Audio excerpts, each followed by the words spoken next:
움직임이 어렵다고 생각하는 배우들에게 도움이 됐으면 좋겠어요.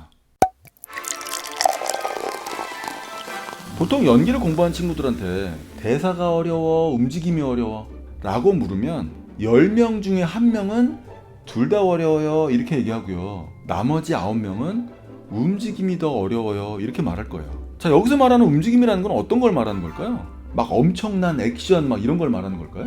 아니면 엄청나게 연습을 많이 해야 되는 막 격투씬 막 이런 움직임일까요? 아니에요. 여기서 말하는 움직임은요, 첫 번째, 그냥 잘 서 있는 거예요. 그리고 걷는 거, 그리고 멈추는 거. 이런 아무것도 아닌 움직임들이 정말 너무너무 어렵다고 말하는 거죠. 연기를 겪어보지 않은 분들이 이런 말을 들으면, 아니 뭐 잘 서 있고 뭐 잘 걷고 잘 멈추는 게 뭐가 어렵다는 거야? 이러면서 아마 의아해 하실 겁니다. 근데 연기를 조금이라도 해보신 분들은 다 알죠? 잘 서 있고 잘 걷고 잘 멈춘다는 게 생각만큼 쉽지 않다는 걸. 그래서 이렇게 연기할 때 움직임이 어렵다라고 생각하는 그런 초보 배우들이 움직이는 게 너무 어려운데 무슨 훈련을 하면 좋을까요? 그러면 선생님들이 보통 뭐라고 그래요? 뭐 움직임 같은 거를 잘하려면 뭐 발레나 뭐 현대무용 뭐 이런 것들을 좀 배우면 도움이 되지 않을까?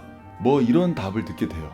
자, 그러면 배우가 발레나 현대무용을 배우면 정말 움직이는 게 쉬워질까요? 물론 배우가 발레나 현대무용 같은 거를 배우면은 굉장히 어려운 동작을 해야 되는 스킬 같은 거는 좀 익히고 좋아질 수 있겠죠. 아무래도 춤도 더 잘 추게 될 거고 엄청 유연하게 움직일 수도 있게 될 겁니다. 근데 앞서 뭐라고 그랬어요?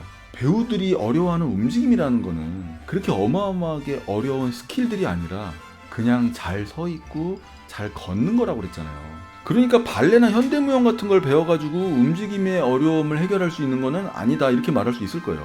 일단 배우들이 움직임을 어려워하는 그 원인부터 한번 생각해 볼 필요가 있을 거예요.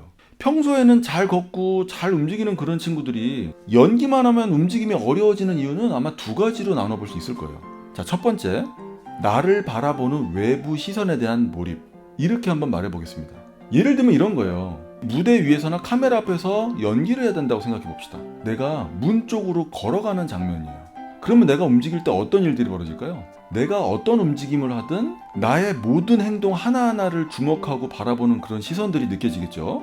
어쩌면 정말 많은 사람들 앞에서 주목받는 경험을 해보신 분들은 아마 한 번쯤 느껴보셨을 거예요. 평소에는 아무렇지도 않게 느껴졌던 그런 모든 동작들이 정말 하나하나 다 신경 쓰이기 시작하는 거죠. 이렇게 나를 바라보는 모든 시선 쪽에 몰입을 하게 되면요, 결국 현재의 내가 움직이는 것에 집중할 수 있는 힘을 잃게 되는 거예요. 자, 이렇게 한번 상상해 봅시다. 여러분들이 지금 여러분들 방에 혼자 있다고 생각해 보세요. 혼자 방 안에 있으니까 어떤 움직임을 하건 어떤 행동을 하든 그게 불편하게 느껴지지 않을 거예요. 맞죠? 근데 여러분들 방 한쪽 면이 마치 연극 관람을 하는 관객들로 가득 차 있다라고 생각해 보세요. 자, 이때부터 여러분들의 움직임들이 편해질까요? 아마 모든 동작들에 신경을 쓰이게 될 거예요. 그래서 나를 바라보던 모든 외부의 시선에 몰입을 끊어내고요, 온전히 현재의 나 자신에 몰입을 해보는 거예요. 그렇게 몰입에 전환을 하면요, 훨씬 더 편안하게 움직일 수 있는 자신을 느끼게 될 겁니다. 자, 두 번째, 움직이는 이유에 대한 몰입이에요. 자, 역시나 이번에도 한번 상상해 봅시다. 내가 책을 들고 저 앞에 있는 사람한테 내가 책을 전달해 줘야 된다고 생각해 볼게요. 보통 이런 간단한 움직임조차도 어렵게 여겨지는 배우들 같은 경우는요, 어쩌면은 왜 내가 저 사람한테 가는지 그런 이유에 대해서 몰입하는 것보다는요, 그저 내가 저 사람한테 책을 주는 연기를 해야 된다 이렇게 생각을 멈춰버리는 경우들이 있어요. 하지만 책을 건네주는 연기를 한다가 아니라 내가 왜 저 사람한테 다가가야 하고 내가 왜 이 책을 저 사람한테 전달해야 되는지 그 이유에 몰입하고 생각을 하면요, 그때부터 움직임에 의미가 부여되지는 거예요. 움직임의 이유와 의미가 부여되니까 어떻게 될까요? 그 움직임이 편하게 느껴지는 순간이 오겠죠. 흔히 배우의 몰입을 명상에 가깝다고 말해요. 혹시 명상 해보셨나요? 명상을 한 번이라도 해보신 분들은 아실 거예요. 명상의 핵심은 뭔가요? 예, 맞아요. 내가 지금 이곳에 존재한다. 이거를 끊임없이 상기시키는 거예요. 내가 숨 쉬는 거에 집중하고 내 현재의 몸에 집중하는 거예요.